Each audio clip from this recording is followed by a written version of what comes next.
Hey YouTube, it's ICU and welcome to the 32nd episode of BestTechInfo Rumors. To start off, I wanted to talk about the story that's the most interesting, or at least that seems the most intriguing right now, and that's the new Wi-Fi technology called 802.22. Now, IEEE is the company that actually oversees the development of all Wi-Fi technology, and they announced this, and the most surprising thing is that you can connect to this Wi-Fi from up to 60 miles away.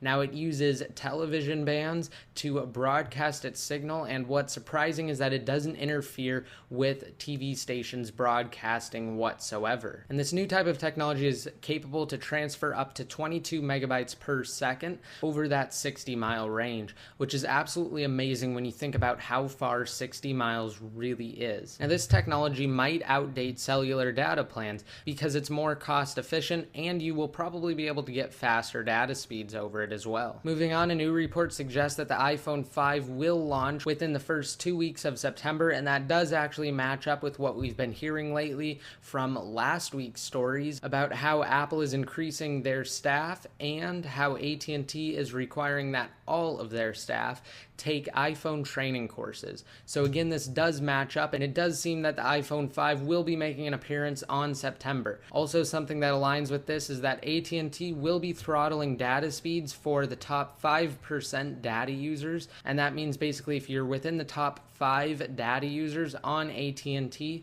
then you will see slower 3G speeds. Now, this will start October 1st, and again, that's about 2 weeks after the supposed release of the iPhone 5, and that would make perfect sense. They're expecting a lot of users to upgrade or to actually join AT&T altogether after the release of Apple's 5th generation iPhone. Now, moving on to a rather interesting story. Supposedly someone was heading home from San Francisco, California, and another person took a picture of them with what looked like an iPhone 5. Now, I'm a little skeptical of this story for a couple of different reasons, but the main reason obviously is just that the picture is extremely pixelated and it's super blurry, so you can't really take much from the picture. Also, it looks like it could just be a case mod, but some people still think that it is actually an iPhone 5 or an iPhone prototype of sorts. Also, we will be seeing face recognition in iOS 5 thanks to Apple's 2010 purchase of a company called Polar Rose.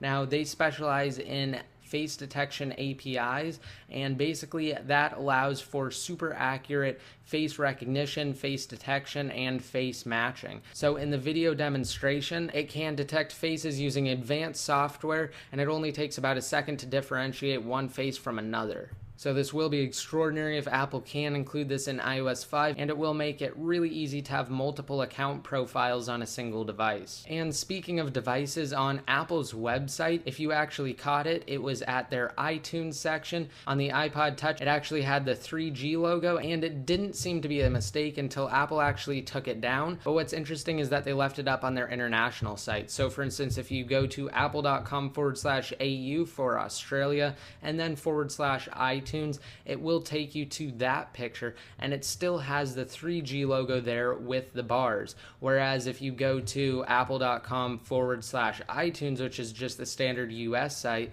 you will see that it's now Wi-Fi. Now, a lot of people were saying that this is just a picture of an iPhone. However, you can easily tell the difference between an iPhone and an iPod Touch in the picture. First of all, there isn't a top speaker on the iPod Touch. Second of all, you can obviously tell due to the more rounded corners and the sleeker profile of the iPod Touch, and there's just no comparison. So it seems like Apple either made a slip up or they intentionally left it there. Also, if you guys want to unlock your iPhone 4 on iOS 4.3.5, then I did make a tutorial on that, and you guys can check it out.